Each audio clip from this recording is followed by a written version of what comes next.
যুক্তরাজ্যে তীব্র তাপপ্রবাহ এখনও শেষ হয়নি।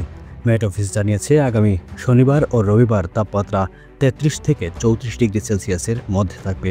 বিশেষ করে দক্ষিণ ও মধ্যাঞ্চল এই গরমে সবচেয়ে বেশি ক্ষতিগ্রস্ত হবে। লন্ডনের আগামী ৭ দিনের আবহাওয়ার পূর্বাভাস অনুযায়ী শনিবার রৌদ্রোজ্জ্বল থাকবে এবং তাপমাত্রা থাকবে ৩০ ডিগ্রি সেলসিয়াসের কাছাকাছি। রবিবার আংশিক মেঘলা থাকবে, তাপমাত্রা ২৯ ডিগ্রি সেলসিয়াস। সোমবার হালকা ঠান্ডা বাতাসের সঙ্গে তাপমাত্রা নামবে ২৭ ডিগ্রি সেলসিয়াসে।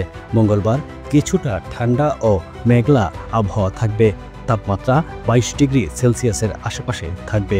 বুধবার মেঘলা আবহাওয়া থাকলেও তাপমাত্রা বাড়বে এবং ২৫ ডিগ্রি সেলসিয়াসে পৌঁছবে। বৃহস্পতিবার গরম বাড়বে, তাপমাত্রা উঠবে ২৯ ডিগ্রি সেলসিয়াসে এবং শুক্রবার গরম অব্যাহত থাকবে। Running a restaurant? Your food deserves the spotlight. Currywalla Media. Let's make your food famous. ২৮ degree সেলসিয়াসের মধ্যে থাকবে শুক্রবারের তাপমাত্রা। যুক্তরাজ্যের সাধারণ জনগণকে পরামর্শ দেওয়া হচ্ছে গরমে সতর্ক থাকুন, প্রচুর পানি পান করতে হবে এবং বিশেষ করে বয়স্ক ও দুর্বলদের খেয়াল রাখতে হবে।